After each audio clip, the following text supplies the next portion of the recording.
अब तक हमें किसी को बताने की ज़रूरत नहीं थी हमने हिंदुस्तान के लिए क्या किया, किसी को बताने की ज़रूरत नहीं थी। लेकिन अब ज़रूरत है कि हर आदमी को उसकी गुद्दी पकड़ पकड़ कर बताया जाए कि हमने हिंदुस्तान के लिए क्या क्या है, अपनी कुर्बानी बताई जाए ताकि लोगों को पता चले कि हमारी कुर्बानियाँ क्या हैं, हमने इस देश को क्या दिया है, हमने क्या क्या किया है। इंडिया गेट पर आप जाएँ, इंडिया गेट पर 61,000 लोगों के नाम जो लिखे हुए मुसलमानों के हैं, जहाँ 95,000 लोगों के नाम लिखे हुए हैं, उस 95,000 लोगों के नामों में से 61,000 तो सिर्फ मुसलमानों के नाम है। क्यों लिखे उस वक्त क्यों लिखे गए मुसलमानों के नाम? क्यों? क्योंकि उस वक्त के गैर मुस्लिम गद्दार नहीं थे, उनको मुसलमानों से नफरत नहीं थी, उनको पता था मुसलमानों ने इस देश के लिए क्या क्या है, इसीलिए 61,000 लोगों के नाम इंडिया गेट पर लिखे गए हैं।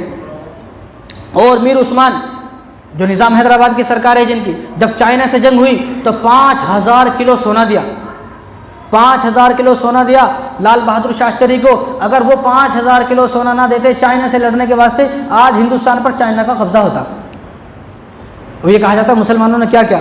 और APJ Abdul Kalam, doctor APJ Abdul Kalam रहमतुल्लाह अलैह, सबको मालूम है, ऐसा 5 मिसाइल बनाए और अग्नि मिसाइल ऐसा बनाया जो 5,000 किलोमीटर दूर तक हमला करता है।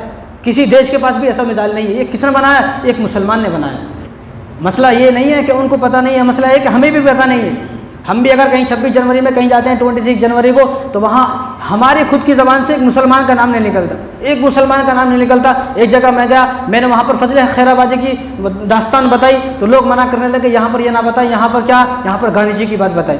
सारी दुनिया बताती है गांधी जी की बात, सबको मालूम है। सुभाष चंद्र की बात सारी दुनिया बताती है, सबको मालूम है। पंडित जवाहरलाल नेहरू की ज़िंदगी सारी दुनिया को मालूम है, सब बता दिए। लेकिन मुसलमान की बात करने को तैयार नहीं है। इसलिए लोगों को मौका मिला, ये कहने का कि मुसलमानों का इस देश की आज़ादी में कोई हिस्सा नहीं है। और APJ अब्दुल कलाम रहमतुल्लाह अलैह तो एक मुसलमान थे, सबको मालूम है, और हर वक्त कुरान पढ़ते थे। जब उनकी वफ़ात हो गई, वफ़ात के बाद उनका एक संदूक था छोटा सा, जिसमें किसी को इजाज़त नहीं थी हाथ लगाने की, सबको मना करते थे मेरे संदूक को कोई हाथ ना लगाए। जब उनकी वफ़ात के बाद उस संदूक को खोला गया तो देखा उसमें एक कुरान था, कि इसलिए कि किसी को पता ना लग जाए मैं कुरान पढ़ता हूँ। ये राज जिनकी उनके वफ़ात के बाद खुला, उनके ज़िंदा रहते हुए किसी को पता भी नहीं चला। और महात्मा गांधी जो हैं, महात्मा गांधी को सिर्फ गांधी बोलते थे उस वक्त में, जब 1920 के अंदर शेखुल हिंद जेल से, माल्टा की जेल से आए, मुंबई के एयरपोर्ट पे उस वक्त पानी के जहाज़ चलते थे, पानी के जहाज़ से आए, पानी की शिप से आए, तो महात्मा गांधी जी उनको लेने गए वहाँ पर, खुद गांधी जी उनको लेने गए। और जब गांधी जी उनको लेने गए, गांधी जी से जब सलाम किया, मुसाफा किया, जब गांधी जी को सिर्फ गांधी जी बोलते थे, तो हज़रत शेखुल हिंद ने सबसे पहले उनको कहा कि आप तो महात्मा हैं। क्या कहा? महात्मा है। अब महात्मा गांधी बोलते नहीं, ये महात्मा का अगर लक़ब किसी ने दिया है तो एक मुसलमान ने दिया है, वो शेखुल हिंद उनका नाम है। 1920 के अंदर गांधी जी को लक़ब दिया है। और सारे जहां से अच्छा लिखने वाला कौन है? एक मुसलमान है। एक मुसलमान है, अल्लामा इकबाल रहमतुल्लाह अलैह ने सारे जहां से अच्छा लिखा है। और जय हिंद का नारा किसने दिया? एक मुसलमान ने दिया, जिनका नाम है आबिद हसन। उन्होंने जय हिंद का नारा दिया। आज हर आदमी बोलता नहीं बोलता जय हिंद, हर आदमी बोलता है, जब तक जय हिंद नहीं बोलता वो नारा तराना ख़त्म होता नहीं हिंदुस्तान का।